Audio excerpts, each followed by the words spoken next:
Hello friends नमस्कार मुई संगीता मोर channel रे आपण मान के स्वागत। आज मुई गुटे नुआ रेसिपी टे नै करी आसी छे। आज हमें बनामा चिंगुड़ी तरकारी। बहुत बढ़िया लागसी। वीडियो के आपण पूरा भाबे देखबे। भल लागबा बेले प्लीज वीडियो के लाइक करबे, शेयर कर देबे। चैनल रे नुआ थिले प्लीज सब्सक्राइब करबे। वीडियो हमें शुरू करमा। मुईने 400 ग्राम रो चिंगुड़ी नहीं छे, सफा करी दै छे ताकि तार मुंडटा बाहर कर दै छे, किंतु छिलकाटा अछि सेतिरि स्वाद अनुसार नून दमा, हल्दी पाउडर आधा चामच दे दमा आ ताके भल करी मिसई दमा। मिसई सारला बाद हमें ताके 10 रु 15 मिनिट साइड रे रखी दमा। तो एटा मिसई दै छे एबे साइड रे रखी देबी। आ गुटे जार टे नै छे सेतिरि 20 रु 25 टा कली लहसुन दे देबी। अदा देवी 1 इंच आ गोटे मीडियम साइज रो प्याज अछि सेटा छोट छोट काटी दै छे, सेटा भी ऐड कर देबी। आ गोटे टमाटर नै छे ताके भी छोट छोट काटी दै छे। आ गोटे चामच जीरा देबी आ गोटे चामच धनिया देबी आ गोटे चामच में धला सोरिष नेबी। आपण इने कला सोरिष भी नै पारबे। गोटे सुखा लंका देबी, पानी दे देबी आ ताके गोटे बढ़िया पेस्ट तैयारी करबी। तो इने देखुथिबे पेस्ट रेडी हे पेस्ट के साइड रे रखी देबी। आ इने में गैस रे चढ़ी दै छे पैन रे में 2 चामच में सरसो तेल ऐड करबी। आपण रिफाइन तेल भी ऐड करि पारबे। आ इथिरे जिन चिंगुड़ी मैग्नेट करि रखी थिलना से चिंगुड़ी सब इने दे देमा।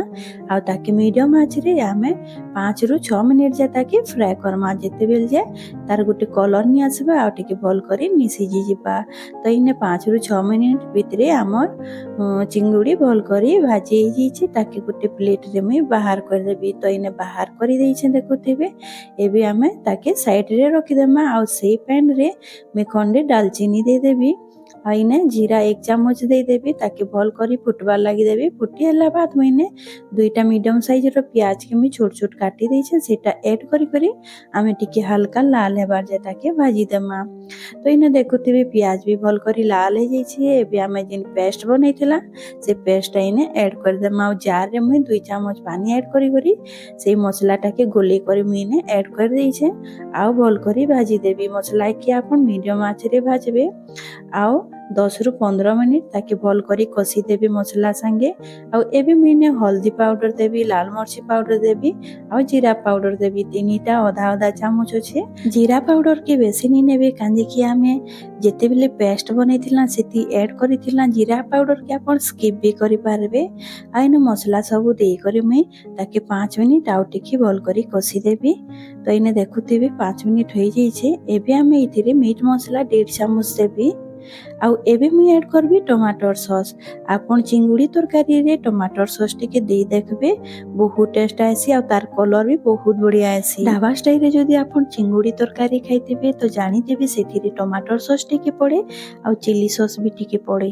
जदी टमाटर सॉस आ चिली सॉस आपण दोछन तो तार टेस्ट बहुत बढ़िया आसी आ तार कलर भी बहुत बढ़िया आसी। आ इने देखुथिबे मी मसला टाके 5 मिनिट भल करी कसला बाद हमें जिन फ्राई करी करी रखिथिला चिंगुड़ीटा मिने ऐड कर दै छे। आ जेते बेले भी चिंगुड़ीटा ऐड करबे तो 5 रु 10 मिनिट ताके भल करी कसबे मसला संगे। तो इने देखुथिबे 10 मिनिट में मसला संगे कसी दै छे चिंगुड़ी के। एबे हमें इथिरे गरम पानी ऐड करमा। तो इने मी गरम पानी 1 ग्लास नै छे ताके मी ऐड करी देबी आ भल करी मसला संगे गुली देबी। मसला संगे गुली देला बाद मैं भल करी मिक्स करला बाद मैं इथिरे एबे ऐड करबी धनिया पत्तर। तो धनिया पत्तर आपण स्किप भी करि पारबे, किंतु जदी देबे हेले बहुत टेस्ट आबा। तो इने धनिया पत्तर टा मैं ऐड कर दउ छी आ भल करी मिले देबी। धनिया पत्तर जगह रे आपण कस्तूरी मेथी के भी ऐड करि पारबे। कस्तूरी मेथी टा भी हमर तरकारी रे बहुत बढ़िया लागसी। आ इने मिक्स करला बाद में कवर कर दै छी आ 5 रु 10 मिनिट ताके फुटबार लागि देबी। 10 मिनिट होई जाई छे। मी कवर खोली करी आपण के देखौ छे। देखि पारुथिबे हमर तरकारी रो कलर बहुत बढ़िया आसी छे। आ तार ग्रेवी भी देखुथिबे बहुत बढ़िया अछि। आपण के जदी पतला ग्रेवी दरकार तो पानी रो क्वांटिटी टिके बेसी नै जिबे।